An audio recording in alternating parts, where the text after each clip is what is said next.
but it is actually about spiritual. We're live. We are live. Just wait for people to jump on.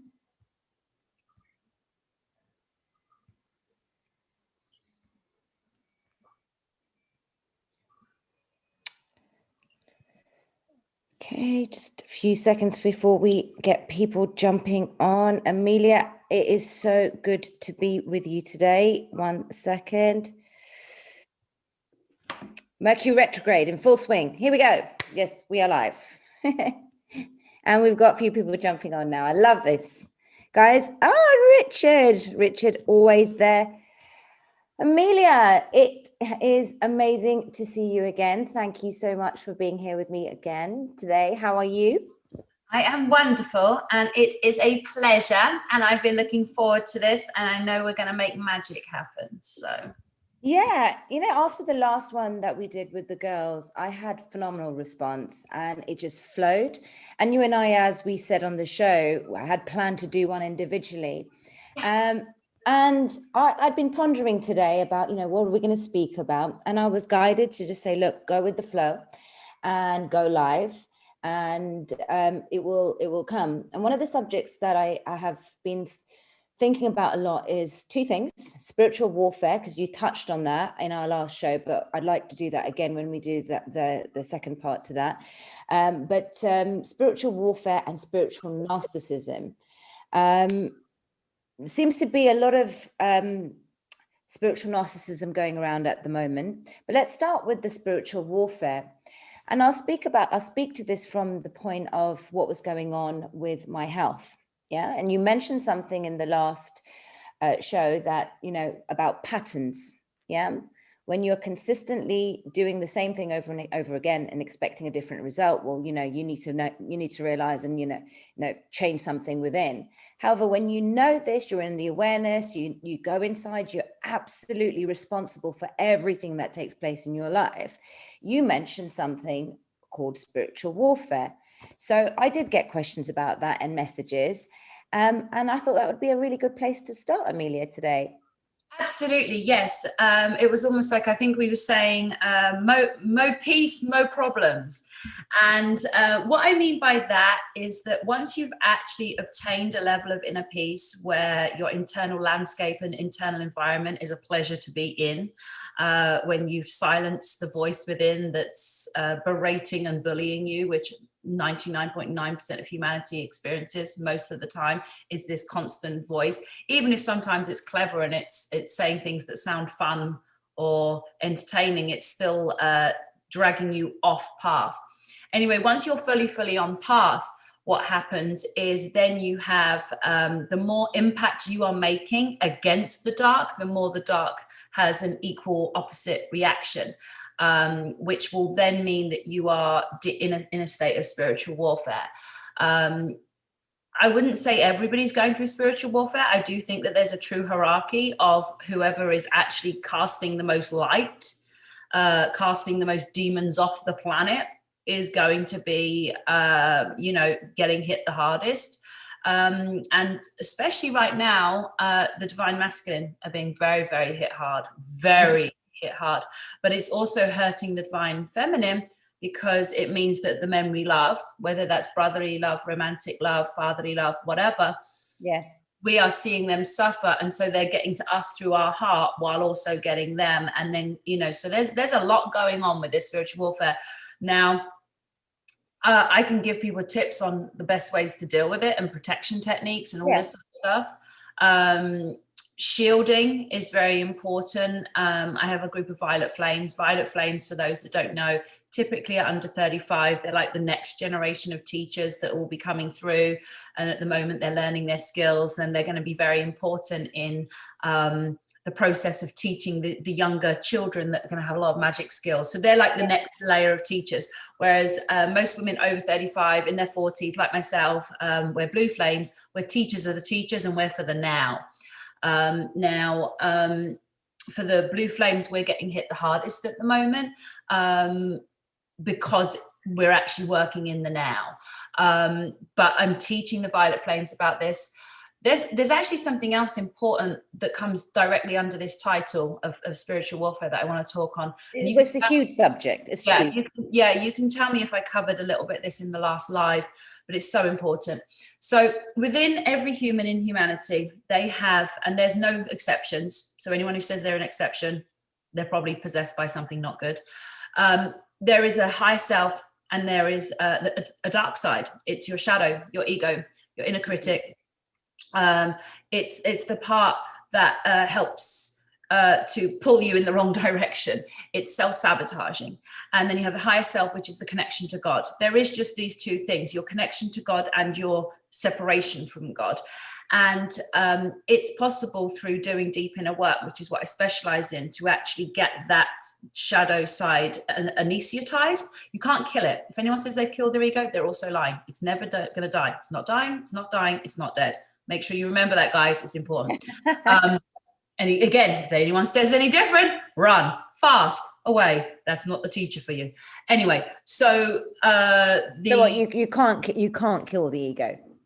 The only way it dies is when two people in absolute unconditional love of self and unconditional love of each other are in a deeply committed communion.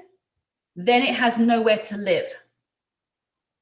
But that's what we're working towards. That's what heaven on earth is. That's what we're all working towards. So, so that is the only way. And so you will absolutely know if you're dealing with someone who's in absolute unconditional love with themselves and another, and the other feels the same way about them, and they're living in communion, because that shit is absolute harmony and heaven.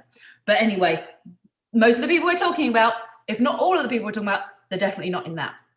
So we have the light within, the dark within, and they both have two voices. And depending on how old the soul is, how many lifetimes it's been down here, how many lessons it's learned, and how much level of remembrance they've reached, because for those that don't know, when you get down here, just continue, Amelia. Sorry, I didn't realize my charger's not here. Just carry on what you're saying. I'm just gonna...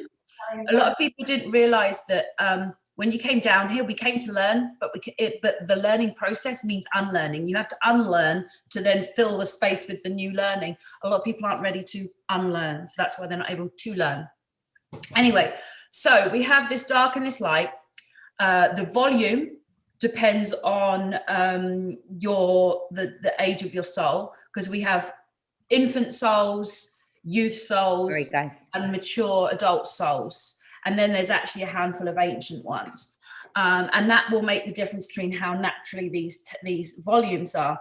But through doing the deep inner work, you can alter the volumes so that the higher self, it still only whispers, but the loud, shouty voice that you hear, that's why people say my mind won't stop talking, or, oh, I've got all the lot on my mind, blah, blah, blah. That's all ego, because the higher self is just the gentle little whisper. It doesn't bother you. So my head's silent. You see what I'm saying? So it's like you can get too silent, and you want to be at silent. And that way, the only thing you hear is higher self when it comes in. Now, to achieve silence is through a lot of deep forgiveness work. Again, forgiveness has been inverted. A lot of people think forgiveness means all sorts of things, and it doesn't. Quick repeat. Forgiveness doesn't mean what they said. Forgiveness does not mean what they did was okay. Forgiveness does not mean you're letting them off the hook. Forgiveness does not mean you tell them that they're forgiven. And forgiveness does not mean that you have to go hang out with them again. Forgiveness is something you do for yourself to release yourself of the old emotions, because this dark side, this shadow, feeds on these old emotions, which is what its food is. That's why one of the best things it likes to do is say something terrible, which then makes you feel guilt and shame, which then gives it some food. Once you realize that it was your shadow that said it, and you don't identify and feel the guilt and shame, now it doesn't get fed, so it starts to shrink. Anyway, in addition to that, right now, we also have the darkness and the light on the outside. Yes. And the thing that's specifically right now, those that are very advanced, and I know a lot of your followers are advanced, even if you've got your ego in check, so obviously all of my advanced clients have got their ego in check, there is then something that we can call, there's a number of ways we can describe it, but you can call it shadow whispers, the fallen ones, the darkness without. Anyway, basically what this does is it whispers right by your ears. and it says stuff to you that sounds like the ego. It sounds like it's coming from inside your head, but it's actually on the outside. So now you've mastered the ego. Now you've also got to be aware of shadow whispers. That's how deep the warfare is right now. So someone like myself, whose ego is completely under control, because it's literally in the corner like this with drool coming out its mouth, because it's like a boxer that's been knocked out, put some anesthetic in it.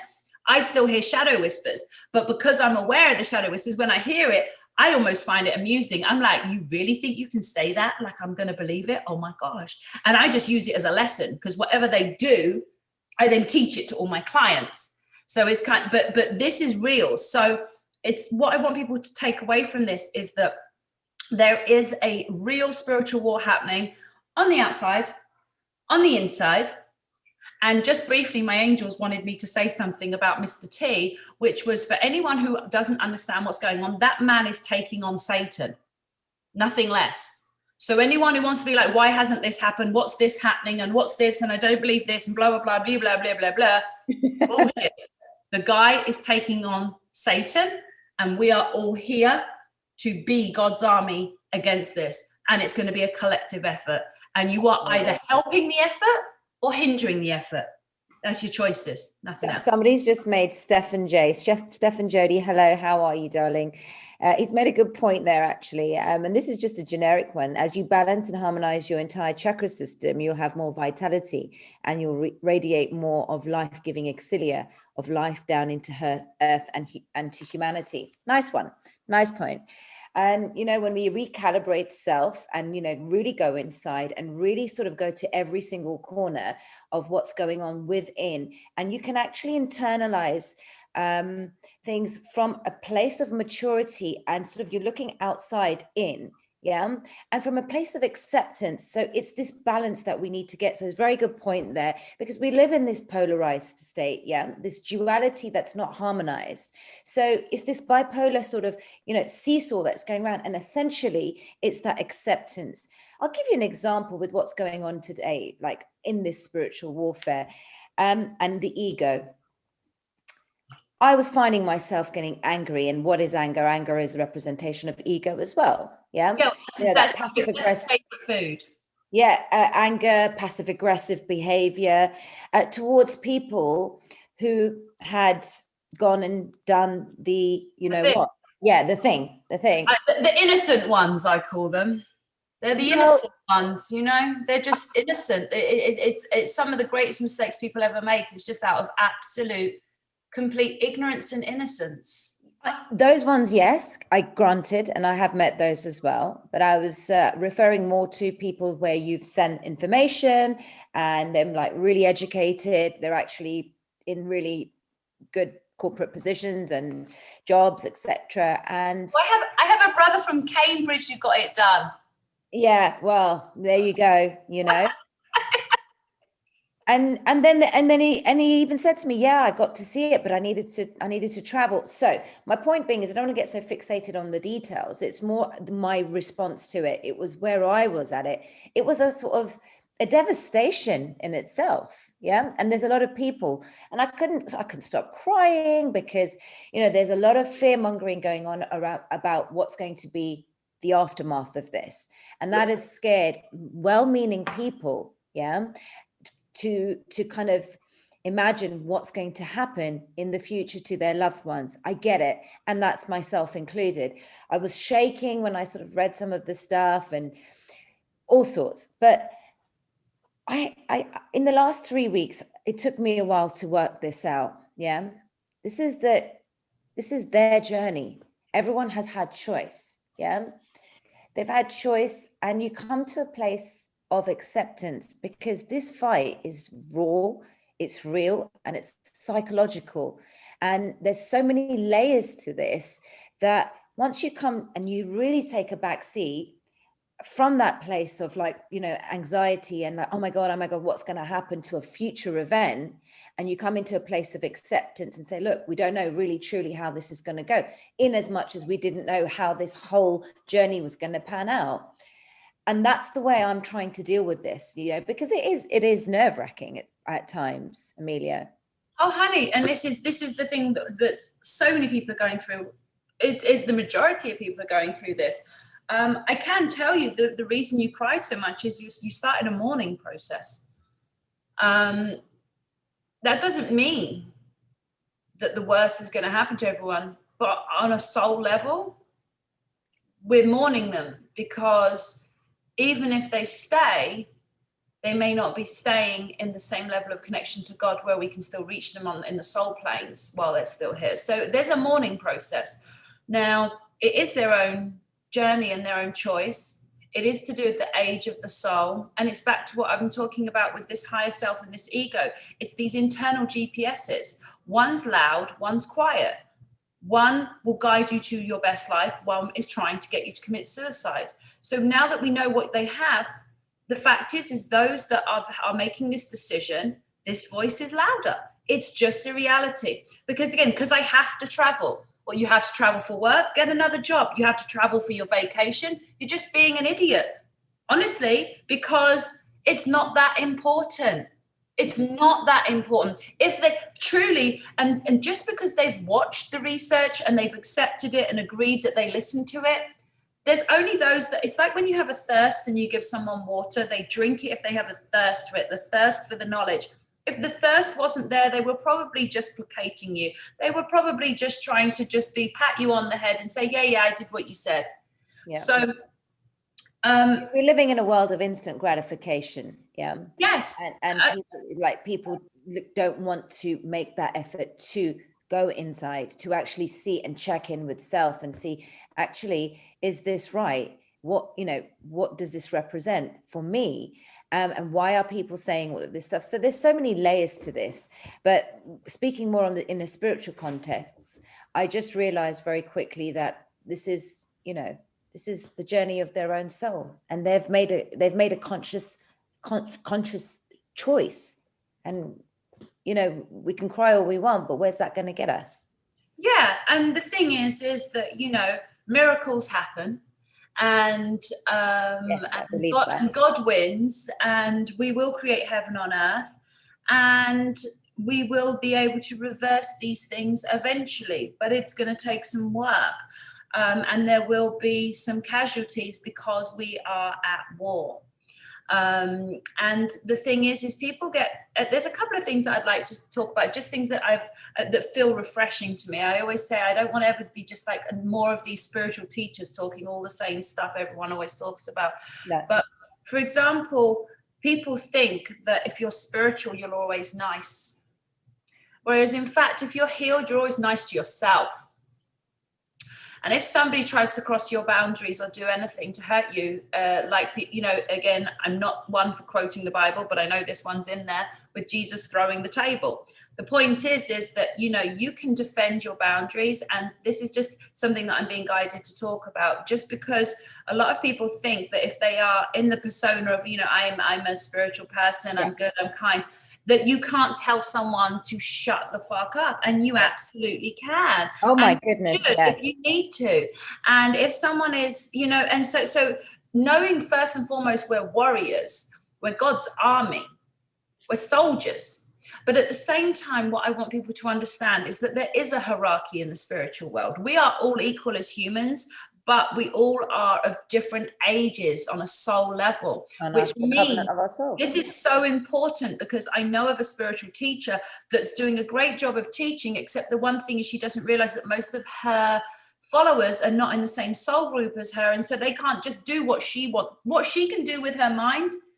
They need to do some work to get there. And so it's very important that people understand that what level they're on. Yeah.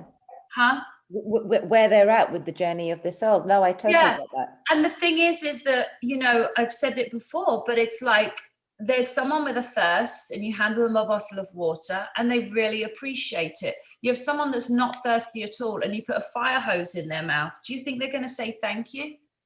That is what happens when we're trying to red pill like this, and you're putting a fire hose in their mouth. What you want to do is just gently sow a seed and see whether it starts to sprout.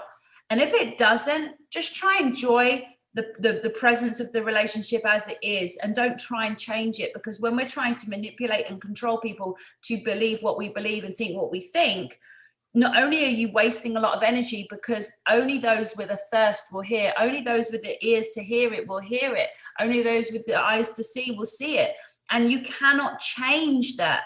And I feel like a lot of people are wasting energy on that, whereas what they should be focusing on is focusing their energy within and rising up into the highest possible frequency, because the higher in frequency you rise to, the more in mission you go, the clearer you hear your intuition, which means the clearer you hear your instructions from God as to what to do down here. Brilliant. Which is how you make the more impact on the world. Brilliant. So these people are wanting to make impact. They're expressing, let's say, 10 grams of energy, trying to convince all these people of stuff.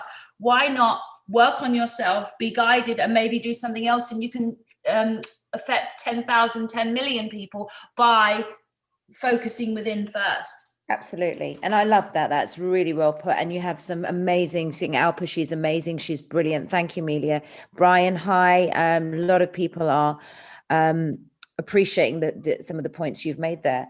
And I like the fact that you've said that being spiritual, there's a certain expectation from people, because it's just this old programming, which this identity politics, which we have to kind of like move away from, that because you are a truther, and I'm not really feeling that word. I'm a truth seeker. I'm seeking truth. I want to find out. It's a journey of self-discovery, and we're all on our own journey here. And being spiritual doesn't mean that you are just in one way, sweet, loving, and in just one sort of gentle demeanor. Oh, love and light, and this is just the truth, the only truth. We are finding out our own truths in this journey about what's going on globally, and then, you know, on a spiritual level. And it's by going inside, by silencing the noise. And social media can be quite poisonous, because and this is that one of the things I really had to be quite resilient internally to come on this plane and just say, what the fuck is going on? Excuse my profanities when I came out, right? And I was just, my first post I remember is have the courage to be disliked. I never came here to win a popularity contest. I never came here, I wasn't one sporting my Gucci bags or this, that, the other on my Instagram. Social media for me was very fake. I actually used to get a lot of anxiety pre all of this stuff that I do now. I've mentioned this many times, but when it came to the time when I heard about the children, etc., you know, you're talking about the kind of levels of your soul and what kind of warrior you are. It was an instantaneous, like, oh my God, all those inhibitions just went out the window. And I was like, I don't give a crap if you like me or don't. But this is absolutely wrong. So while so many people claim that, well, I've been awake for 20 years, you don't know this, correcting me all along the way, I'm like, I know nothing and I knew nothing. I humble myself and say, wow, like I'm learning from people like yourself, and we can elevate and we can feel inspired, but we're still not in this polarized state where we are demising self against anyone or putting ourselves above anyone. And this is where I come to the point about spiritual narcissism.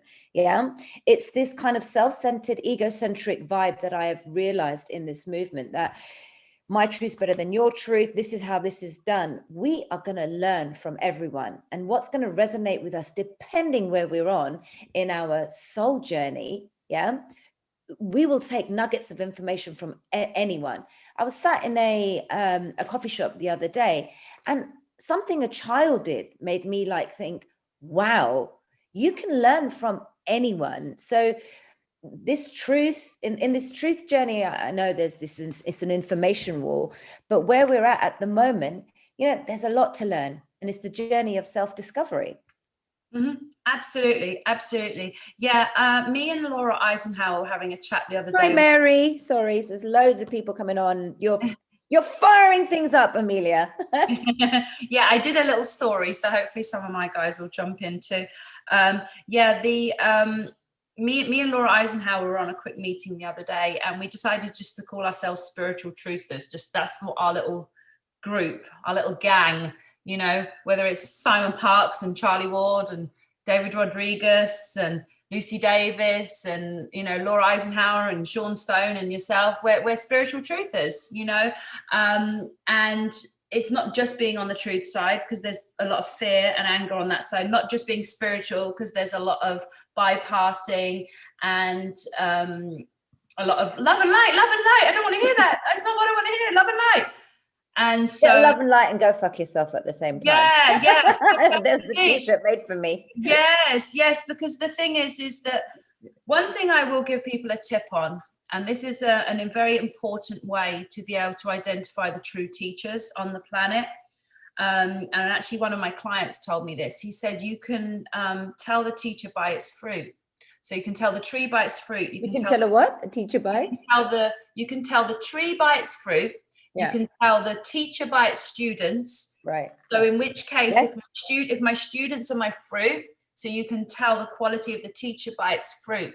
So when you're looking into working with a teacher, and I highly recommend everyone here finds a teacher of some sort that's in a higher frequency than them, so that they can attain that frequency and then find another teacher at another frequency until eventually you reach the point where you go into mastery. And I have 7 clients going into mastery now, where they will then be the top of the tree in that area to help teach and teach again and bring it up. So what I would say, guys, is look for people that are creating teachers. So one of the things with the narcissism, if you see a teacher and they appear to be placing themselves here, and you don't see anyone around them that they're bringing up with them, that they trust implicitly, that they love implicitly, that they respect implicitly. The masters that I just mentioned, they will surpass me in each of the areas of mastery. That's the point. They're going to be the masters in these individual areas, whether it's toxic family relationships, or the master of the heart, or the master of the love, or the master of healing, or whatever the hell it is. I'm the master of the shadow. I know when anything to do with shadow, I can talk on it, because that's what I know how to do. And so it's just understanding how this spiritual hierarchy works. That's not something I was born with. I was born with a hell of an ego. My ego was a nightmare. Once I got that thing under control, I knew that I could help anyone get theirs under control, because mine was an MF, I'm telling you. So when you're trying to identify a teacher to work with, look for someone who is creating teachers, that is bringing up ranks below them and looking for them to become above them. Sure. That is when you can see a real teacher. Those that are trying to hold a position almost like a rock star, where they're here and everyone else is their minions, that's when you know. That's when you know. So that's met a few of those on this journey. Well, that's because there's so few that really are, because if you truly are a teacher, you should have the ability to create teachers. And if you truly work for God and you truly are changing the world, then you need and you really are that good as a teacher, you need 100 of you, you need 1,000 of you, you need 1,000,000 of you. So you will be doing that. So that will help people to know the difference. Absolutely. And it's bringing back to this spiritual narcissism and one's truth being the truth over and above everybody else's. I love the fact that you've mentioned that you create more teachers, you see, and we need that, because you can't just have one person. It's almost like cult-like mentality. And I saw a lot of this going on in this community where it's cultish. Listen, if you profess yourself to be a teacher, then teach without the ego and the narcissism, because we have to be open as well, to other frequencies. But as you're elevating consistently, you have that willingness to learn all the time. I definitely say I don't know anything. I don't know all the answers. I've just started. But I've been questioning my whole life. I've always felt very different, and there has been a different frequency that I've been operating on, because it's been through this intuitive compass that I've navigated my way through. And we have this saying in Hindi, dal mein kuch kala hai. You think, oh, something's not right there. It's our intuitive innate ability that we all have, that we're gifted with, but of course we know that it's completely suppressed through all the crap that we're fed, and our pineal gland completely decalcified. So it's how much that do we want to tap into it, and the willingness to learn. And where is humanity right now? So you've got so many people that have woken up now, and there's this willingness to find and seek the truth.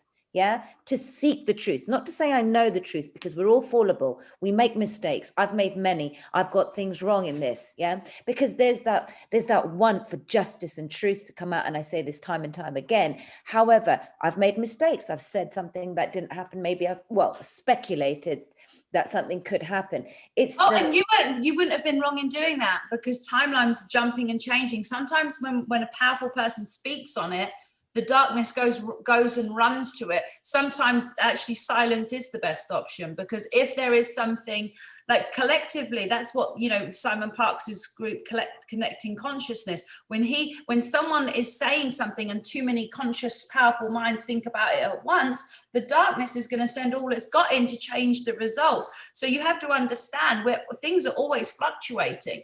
Yeah. So even if you predicted something, it's okay. It's okay. Like, and that's the one thing that the spiritual truth is. Speculated, you know, you can speculate, but guess what? It's based upon that timeline at that time, and things are changing all the time. I was just shown something which was like a pie chart, because I feel like there's some people that want to ask a little bit more about this mastery stuff, because it is really important, because it helps people to understand, because it's not about just becoming spiritual, you know. And I also agree with you completely that when you find someone that has a thirst for knowledge and is open-minded, even if some of the things they know might still be incorrect because they haven't gone through the unlearning, really, really nurture that the way you would nurture a little plant. If someone has that openness and they're kind of on the right track, but they kind of, you know, think a few things that maybe is from the old program, just gently lead them on the right path. But again, or send them to the teachers that are on the right path. But with the pie chart, the reason I'm being shown this is I don't know everything. And something that I, you know, sometimes I'll have people sat there and they're like, I mean, this doesn't happen often, but I can tell I'll have someone that thinks that they should be able to just ask me anything and I should have the answers. Well, my angels don't work like that. My angels don't respond to questions. I don't ask them and then they reply. They talk when they want, about what they want, when they want. Most of the time is at 3 a.m. Most of the time it's when I'm in the gym and I don't have a notepad. Most of the time it's when I'm in the shower. It will happen when I'm not, at the most inconvenient times, that's when they want to do it. So for anyone that thinks that I can just be like, they ask me a question like, oh, will I be in Peru on the 22nd of April? They ain't saying nothing. So then, you know, on the other hand, we might be in the middle of a conversation and they'll be like, oh, tell her she's going to be in Peru next month. Like, do you see what I'm saying? So they talk when they want to. So I want people to understand, people don't just have all of the answers, but mastery, like for myself with the shadow, anyone could talk to me about anything to do with something that's going on in their shadow and I will have the answer, because I understand every aspect of shadow. Now you're here to master something else. Everyone's here to master different areas. So that's what's important, is to understand that we have all these different masters of different areas, especially with the blue flames. And so I just want people to understand that it's not about like one person having all the answers. You know, like I have a client that meditates 3 hours a day. She's my most advanced client. You know, I don't meditate anymore. So it's like all these types of things. Does that make sense? But I meditated once for 3 months. So, you know, it's like it's all these different things. So just understanding that there is. It goes in cycles. Your higher self is always speaking to you as well. You innately know what to do. I don't know if that makes sense, but you kind of guided to, like for me in my spiritual disciplines every day, I used to get beat up, like, because I never used to be consistent with it sometimes. And then there'll be weeks where I'm like in the morning up at 5 o'clock and meditating and doing what I have to do. But it was going sort of like in a little bit of a cycle. And then it started going into a roller coaster. And then it was just one tsunami a few weeks ago. But I realized it's the energies that we were facing, just like really, really intense energies over the last few weeks and about a month ago. And then I sort of realized, oh, you know, I'm sensitive to that. I'm sensitive to the energies, and I learned something there. So it's like, it's cyclical, and your higher self will always be guiding you on the right thing to do if you're tuning in. Yes. And the thing is that the way to tune in is to silence that ego by removing its food. That's what you have to do. You have to remove its food. Its food is pain, old pain. Oh, yes. Old pain. Parties.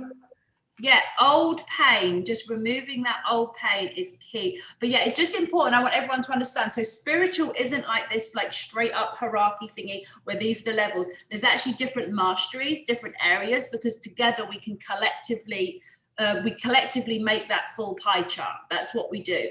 So like, for example, when you talked about always learning, I have been given a challenge from my angels that they want me to, because I see patterns. I see patterns where people are being afflicted by the same demon, like the same demon is affecting them.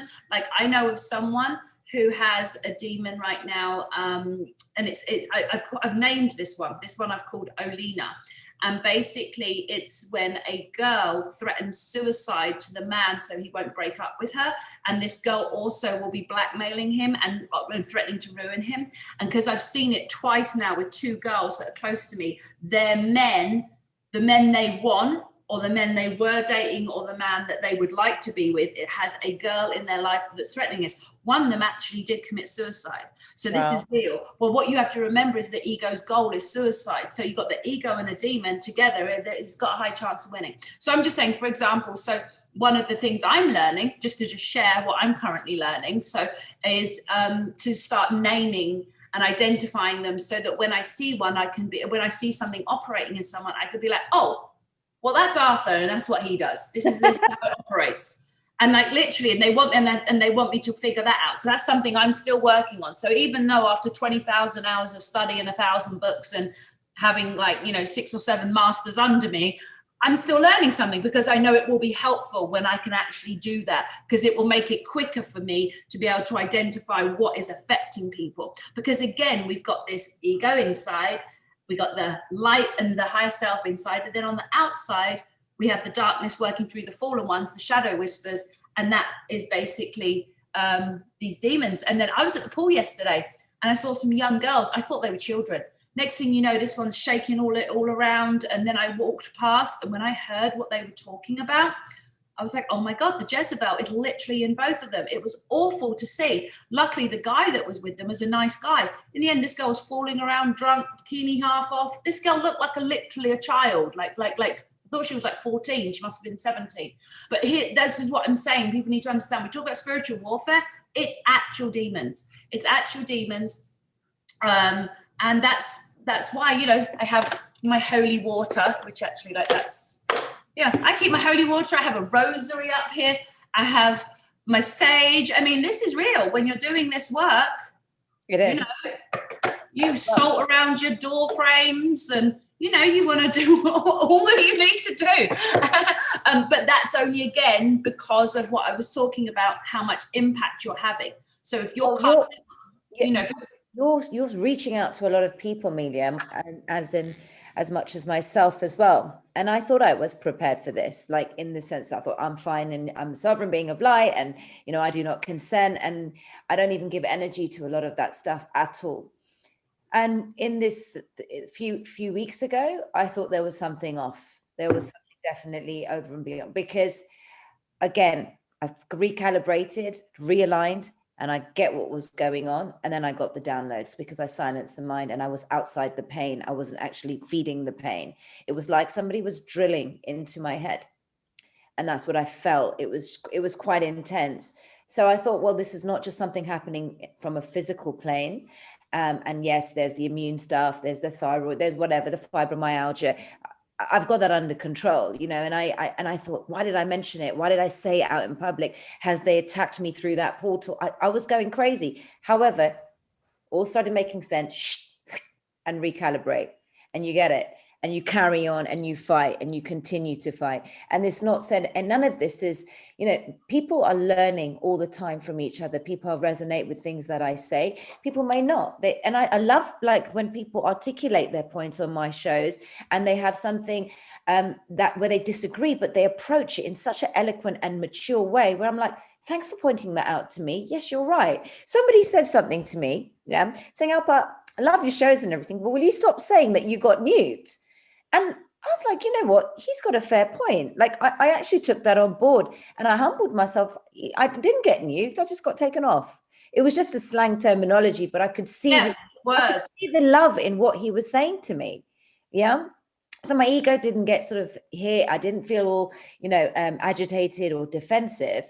And this is where I realized this is where the growth is. When you're seeing where people, because look, we're speaking to so many people, and loads of people are watching. I can't answer everybody's emails. We've got almost 200 people on at the moment. And, I'd love to sort of answer everybody's points that, some loads of stuff going on in the chat, but it's constantly checking in, with ourselves and knowing, you do this, you have a lot of clients, this is what you do on a day-to-day basis. I'm literally learning in front of people. Yeah. Just from one action back in March last year, when I was like, what the hell's going on? And I find myself here. So, it's possible to learn very fast with where the planet is in the galaxy now, though. We've moved into a place that those that are ancient souls can do the same amount of work that it took 18 years before, can do it in 18 months, and like another couple of years, the violets will be doing it in 18 days, My angels just said I didn't finish talking about how to shield and block, because yes, that's it. Yeah, people that I can even though I can't see the chat, my angels I can kind of feel it. So the shielding is about just looking into finding a shielding technique that makes sense for you. Google some stuff. Join my Violet Flame group on Empress Evolution. All my Violet Flame teachers are my most advanced clients. They're very, very good with shielding techniques. That's June and Stephanie, Aunisi. All my Empress Evolution girls, they're very, very knowledgeable. So shielding is doing the visualization, maybe visualizing yourself in either a recent one I've been shown is like a pink capsule, like a capsule that you would take a supplement in, but it's a pink capsule. But then at the same time, envisaging flames, like violet flames and some black flames. And this can also help you if you're around people that have taken the stuff. So and fire, just basically fire. Fire is a really great protective shield. So to do that each day, if you do feel like something's gotten on you, and bear in mind, if you haven't washed your hair for a few days, then you'll start picking up stuff. That's just how it works. So having a frankincense and salt bath using Himalayan pink salt, or just really good sea one of my salt, favorites. frankincense oil. Don't put too much because you will literally burn your ass. You only need a few drops, but make sure you dunk your head. Very important. If you really feel like you're under actual attack, I would recommend looking up a rosary, a Catholic rosary, and playing it while you're in the frankincense bath. I've had girls from the Middle East, from Dubai, that are Arab, that are Muslim, use the technique just because it works. Okay, just letting people know this is not a religious thing. It does. It works. I put rose petals and lime in there as well. Mm-hmm. Yeah, but listening to the rosary while in a frankincense and salt bath and dunking your head, that'll get a lot of junk off of you, And then I do want to give an example of how powerful your words can be, especially like where I am. The karma's so quick that if I intentionally lied or hurt someone, something would probably fall off a roof onto my head, just letting people know. Because so on Friday, I was wearing some heels, and I hadn't been wearing heels, for anyone who knows. I had an ankle injury for a long time.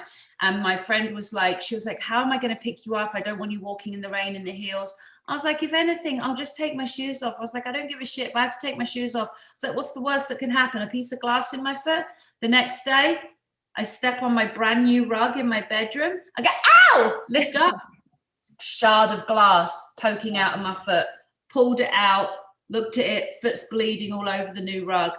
So and I wasn't even doing, that was me not doing any harm, but I just given enough permission to say, what's the worst that will happen? A piece of glass in my foot. And so we have to understand that we really do live in a spiritual world. This is a the energy consciousness. And our words are so powerful. It's very spellings. Yeah, words are very powerful.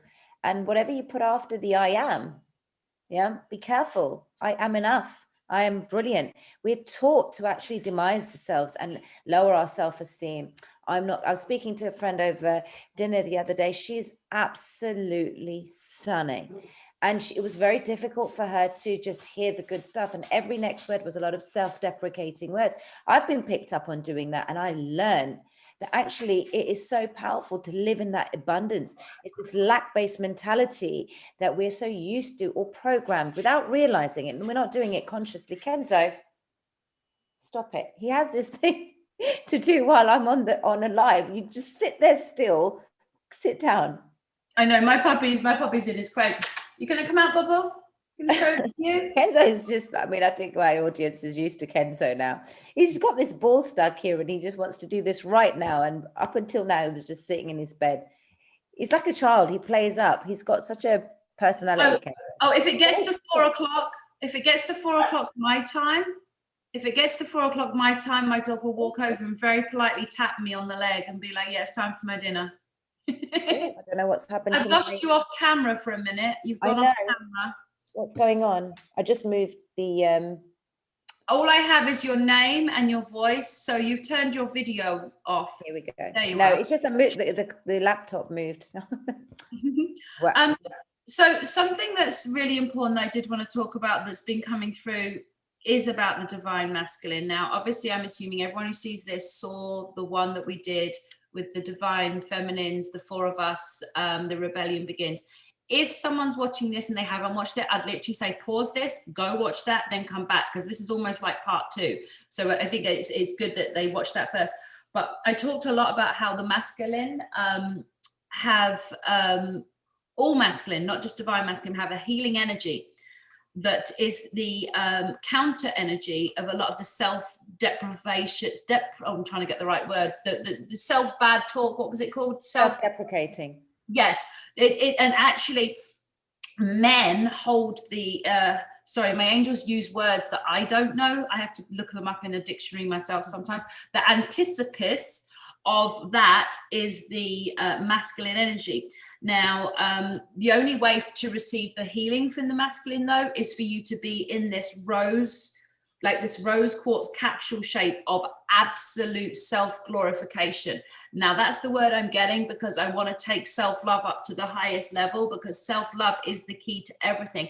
Through self-love, you will unlearn, you will then learn, you will then be guided to help others, you'll have more impact on the world, you'll be healthier and happier, and you will just bring abundance in for yourself and others. So the reason why I talk about this is if you can put yourself in this capsule, which is one shielding, but also of self-glorification, where you literally adore and love yourself as a goddess, a queen, an empress. Now, every man you have contact with has the potential to heal and to add additional healing. And that is because of this innate energy that they hold. But here's the thing, with the inversion of everything on the planet, they've also been taught to hurt us. So that's why this shield is important. If you don't hold this shield and you put yourself around a man to collect the healing energy and you're not wearing the shield, what will happen is his dark side will take over and it will start trying to hurt. Whereas if your shield's up, you can absorb the good, but you can also be like, yeah, we don't do that here. Nope. I don't want that. Nope. That's not welcome. None of that goo. None of that goo. Yeah. And so this is really important. And then one of my most advanced clients, my other advanced clients, contacted me today, and she was saying stuff that she received a download, but it was just what I've been talking about yesterday with my friends at the pool. And it was all about basically that the masculine are being attacked a lot right now. And it's really important right now for all the women watching to have absolute compassion for the men in your life. Men are really being attacked. The higher up they have got in their healing and the more more work they're doing for God's army, the more they're being attacked, or the more, or if the woman they're connected to is doing a lot in God's army, they're going to get attacked so that it hurts her.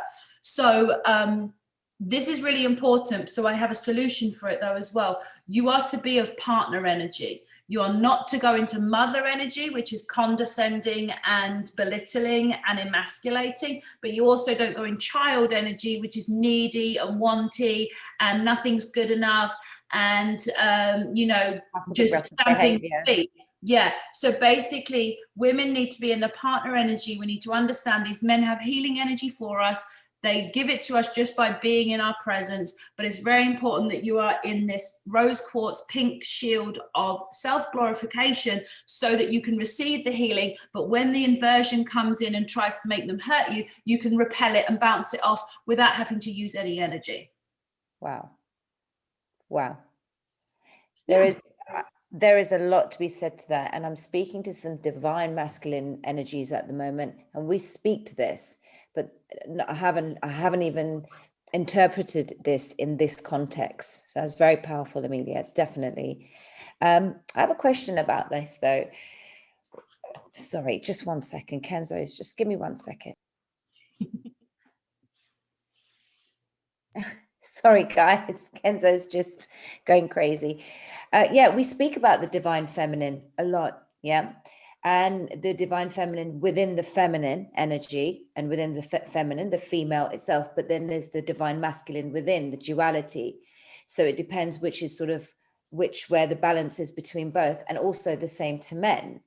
So where, I don't know what point I'm trying to make here, but within the masculine energy, there's also the divine feminine within the masculine energy. Yes. Yes. Yeah. So basically you have the combination of divine feminine and masculine within a woman that needs to get balanced. Yeah. And you know, both of us are quite a good example of what that looks like, balanced, because where there's action, there's truth, there's warrior spirit, you know, protective, but at the same time, feminine, self-loving, nurturing. So this is kind of a good, you know, this is a good example of that. And that's part of the reason why me and you are particularly popular, is because without realizing it, that's what people get from just watching us, is seeing the divine feminine and masculine in a nice mesh of it's meshed where it should be. Now, when I'm talking about men, though, I'm talking about physical men. Now, obviously, there's lots, you know, I have clients in same-sex relationships, blah, blah, blah, blah, blah. But my own experience is of being a heterosexual female and attracted to men. So that's what I can talk on, because I like to talk on what I know and let someone else talk about what they know.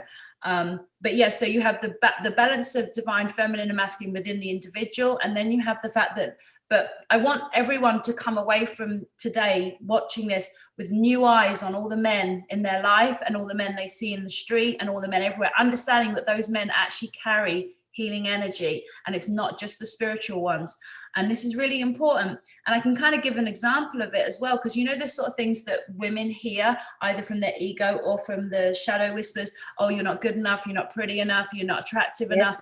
Whereas you see those men carry the ability to then be like, you know, to say something that actually contradicts it and to clean it up. So that's why I was saying, that's why there's so much warfare to try and keep us apart and to try and keep women in either a child mode. That's what you have with all these women that want men to look after them, buy them bags. They don't want to work. They want to be a child. See, they want to be a child. Then you have the women that want to be mothers, that will go with men that are probably, you know, not at their level, you know, but they want to feel superior. They want to be the mother. They tell them what to do. They're condescending.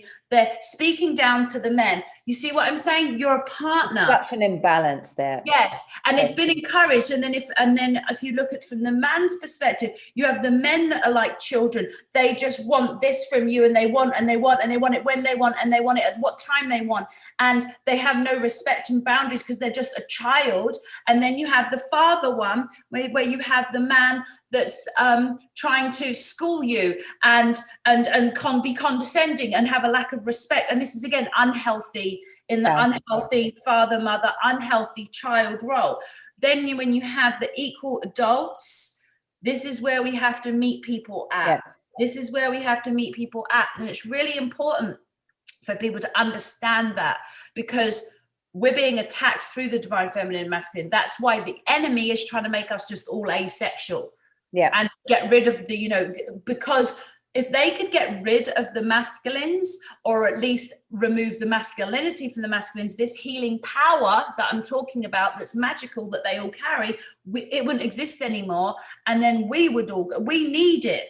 This is what I'm trying to say. So I want people to understand, like, you can shift the dynamics of all the relationships with your work colleagues, family, you know, just I'm observing this with the masculine energy now in the younger generations. They're actually very feminine. And I'm seeing that so much more, like they actually are not emasculated. And they've been really attacked. The masculine energy has been hijacked This is just saying from a place of neutrality and observation, and just some of my cousins and seeing people in sort of the age group between 20 and 25 to up 30. And it's just, there's a real feminine kind of demeanor about the masculine energy now. I'm not saying that, and it's like, wow, like there's something, there's a sort of a balance here. It's been done through the schools. It's been done through the schools. It's been done through the food. It's been done through television, entertainment. And but we have the power to rebalance that. That's what I'm trying to say. Yes. By us being in this rose quartz shield of feminine protective energy, where we allow them to give the healing energy, that brings the masculine up in them. You see? So that's why you see how it's important. When the woman's in self-glorification, it actually can increase how masculine he feels while he's helping to heal her, which is the magic that we actually have available. Right now, we can all go out here and do magic just by women being in their correct balance of divine feminine energy. 100%. And that's how we can affect things. You see, the men are being attacked mainly through the mother wound, which but there are quite a few that are also being attacked on the physical through their fathers. So there's a lot of men that's fathers are going through difficulties, which is then affecting how that man feels. For a lot of women look at the man in their life, whether it's that if their father is under attack of some description, and then otherwise the mother wound is just still gaping wide open. They still have resentment against their mother, which means they can't really provide as much of the healing that they're here to heal us, and we're here to nurture them and look after them, but not as a mother, but as a partner, as an equal. I think that's a great conversation for our next chat, Amelia, speaking specifically about the mother and father, the wound, and how to transcend and transmute that and elevate yourself from this, because a lot of conversations that I have with people, I mean, it's so evident that there's profound wounds from both father and mothers, and how to actually deal with it and realize that that is impacting you and that you have it in the first place. Because so many things are so subliminal and repressed that not even spoken about, even in what may appear like to be the most normal families. What is normal right now? We have learned so much, and this last year has just unraveled and almost just put everything out there in this sort of big open field, and we're like, whoa, what do we do with this now? And we have our own cycles of grieving. There's so much that's been thrown at us, information, and it's just been overwhelming to many. So many people have gone into depression, people have jumped off the cliff, people are not trusting the plan, people are whatever, and it's just a big noise. But this is why I took time out as well. I listened. Yeah, there was things that were happening on many levels, and I thought, no, I need to look after me first. I have a job that I'm doing here. I started assuming almost like a savior complex. I wanted to save the world. No, I can't. You got to save yourself first. Yes. And there was once you save yourself, you can save a whole lot of people. And only the ones that are ready to work alongside you. So then it's not even saving anymore. If anything, you're just helping them to unlearn and relearn. That's all you're doing. For me, it's more about just planting the seeds, and people then, like, doing their own work themselves so that they feel like that they've done it. But you've just planted seeds, and that's really where people can feel empowered with self, because we have that ability to do it ourselves. You can have somebody can just say one sentence, someone can say, and that can just change your whole thought process. Yet your good friends or your mom or your father or people that may be saying the same thing, but it won't have that impact because the frequency is different. So that's something I think would be very helpful to speak to next time, specifically the mother and father, and then the sort of sibling wounds that people have. And I think it's that's definitely in my area of expertise. Just something I want to say, my angels were saying, because, we talk about the trust the plan. I just worry about it being like sounding political. Trust God. Exactly. Trust God. Everybody trust God. God knows what the fuck he's doing. And then what I was also hearing is you're right about the seeds, because again, people at these different levels of awakening. So when you're planting these little seeds, that helps them to maybe their first teacher is the yoga instructor. And then the next teacher is some chick that has some $7 coaching thingy on Instagram. But then that gets them to here, which then they end up finding you. And then now they're here and they're listening to me. And now they're ready for some big stuff because they've built their way up to it. So it is the seeds. But I think it's important for people to understand that know thy enemy is the most important thing when you talk about spiritual truthers. Okay, the spiritual enemy is the enemy within, the ego, the shadow. Truthers, the enemy is the enemy without, which is whatever we want to call the cabal, the blah blah blah blah blah, going as up until we reach the AI, however you want to do it. But no, truthers are know thy enemy. They are learning about the enemy. What is the enemy up to? How do we prevent the enemy? What's the enemy doing? How's the enemy operating? Spiritual people, true spiritual people, are knowing the enemy within. How do we battle it? How do we take back control? How do we stay in alignment with God? How do we be in constant communion with God? Because again, I do want to mention, I don't meditate anymore. That's not something I'm suggesting. I suggest everybody meditate, because until you have full mastery over your ego, that's the only time you're going to get a break from it, is when you're in meditation. But I also want you to know that if you stay on the path and keep doing the work, in 10 years, you can live in a state of meditation. I don't lose contact with God at any point. Even after like 7 margaritas, you can still hear him. Like, you know. But yeah, knowing the enemy is really important. So the reason where this ties in with the mother and the father wound is the ego, which I self-proclaim is my area of expertise. You know, in England, they have mastermind and we will have a specialist subject. Mine's the shadow. I'll sit there and answer anything about the shadow. I got this. You know what I mean? It's just like, they don't have that show in America, so they won't know what I mean. But know thy enemy is about knowing it. So this ego, I want to be careful, and I want to tell you guys something. Your ego has an equal IQ to you. Your ego knows every experience you've ever gone through. So that's why the enemy within is like 2 boxers, and then you're really well matched. This is not something silly or simple. This is your opponent. And this is why people talk about, oh, I'm confused. Oh, I can't decide. Oh, I'm in 2 minds about this. Yes, you are in 2 minds about this. There's 2 minds in there. And so it's very important that people understand that when I take people through my program and I get them to that place where their ego is anesthetized, it's through, I love that word. Yeah, but it's through identifying which is the biggest wound. We do all the little wounds too, because we don't leave anything up to chance. But typically the biggest wound in 78%, and this is my angels giving me the numbers, of the women that come through my program, it's mother. Then the rest of it is father, except for maybe 1 or 2%, it's a step parent. Okay, mine was a step parent. Wow, 78% mother wound. Yeah, for the women. Yeah.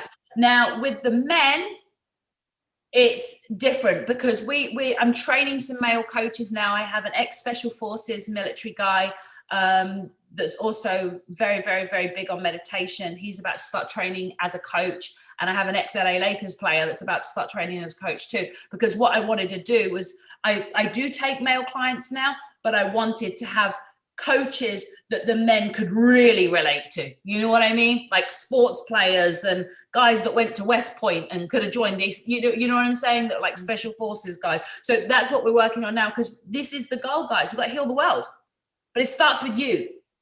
And I just want people to be aware though, that when you're listening to this, don't come away saying, oh, I feel really enlightened after that conversation, because be careful, because your ego has also learned everything we just said. Now you have to do something about it.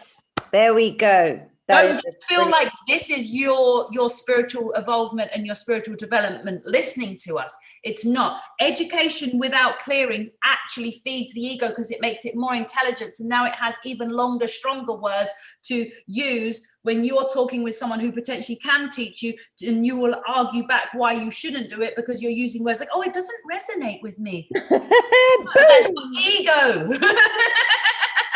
Boom, boom, boom. Lots of booms there, and an amazing place to end, because if you feel empowered by this show, that's amazing, because I also do. But Amelia, you've brought something up that is superb.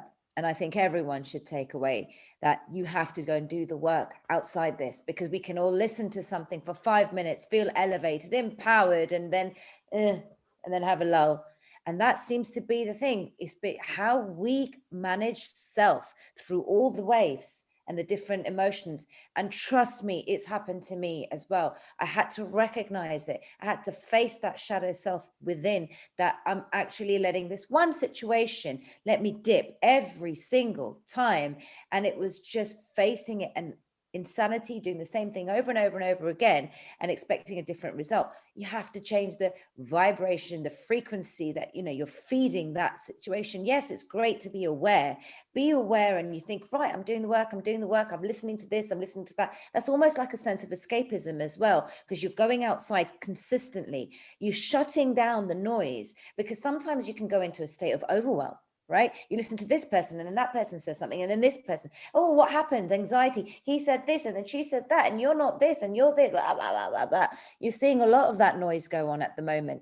Essentially, what I say to everyone is listen to the rhythm and the sound of your own frequency first, and find out who you are and what makes you feel in a state of peace and balance. Your higher self is always speaking to you. So you walk away from this conversation. Thank you, Amelia. I think it was phenomenal. Amazing, amazing, amazing responses here. Like, just great. I love the community. You know, they're all interacting. And next one, mother wound and father wound. And we'll go deeper into that and deep down. Absolutely. My angels did just say somebody wanted to know a word that would help for now. And the word is presence. So if you were to have to tattoo it on your wrist or write it with a marker, the answer right now is whatever's going on, whatever you're going through, just come into the present and say to yourself, everything is great right now, right now, right now, right now, and stay in the right now, because the ego lives in the future and the past. You can't live in the present. So the present is your savior. Be in the present. Absolutely. Thank you, Amelia. And until next time, everyone, thank you so much. Everyone that's just joined and been with us throughout the whole hour and a half almost.